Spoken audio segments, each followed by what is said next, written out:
என்ன பிருந்தா, ஆ? தொழில் பண்ணணும்னு ஆசைப்பட்டல்ல? போங்க மாமா.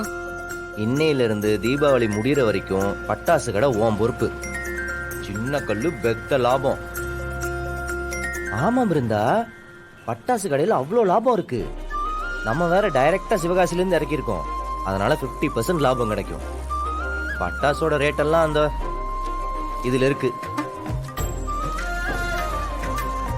அட, கரெக்டா எல்லாத்தையும் கணக்கு போட்டுக்கோங்க. வந்தவங்க கிட்ட கரெக்டா காசை வாங்கிக்கோங்க. சரிங்க மாமா.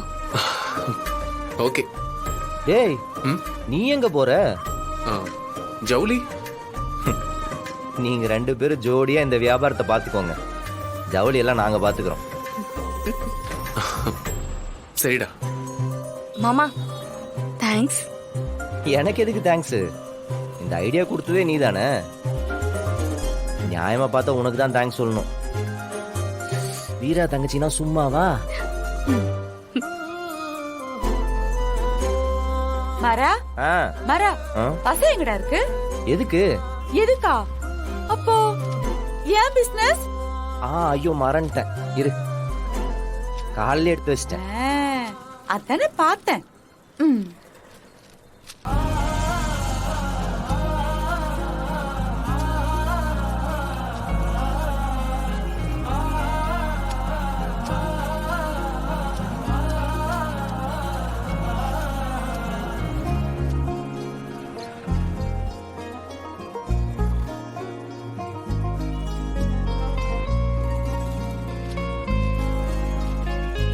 அத்த, அந்த பேலன்ஸ் இங்க கொடு. நான் போய் ஏரியால ஓட்டிட்டு வந்துடுறேன். இருடா, நம்ம கடையில முதல்ல ஒட்டிடுவோம். இரு. அத்த, இதுக்கெல்லாம் டைம் இல்ல. இப்ப சீசன் வியாபாரம். கொடு, நான் ஓட்டிட்டு வந்துடுறேன். இந்தா அந்த பஸ்ஸை எடு. இந்தா. நானும் வரட்டா? இல்ல, நான் பாத்துக்கிறேன்.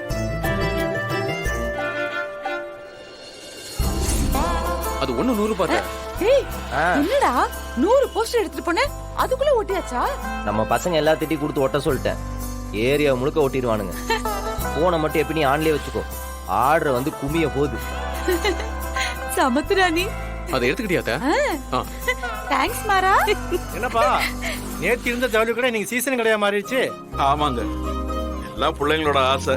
பரவாயில்ல ராமச்சந்திரா, பிரச்சனை வந்தா தோண்டு போகாம குடும்பமா சேர்ந்து உழைச்சு முன்னேறணும்னு நினைக்கிறீங்க பாரு, பெருமையா இருக்கு. எந்த கஷ்டமும் உங்களை ஒண்ணும் பண்ணாது, ஜெயிச்சிருவீங்க.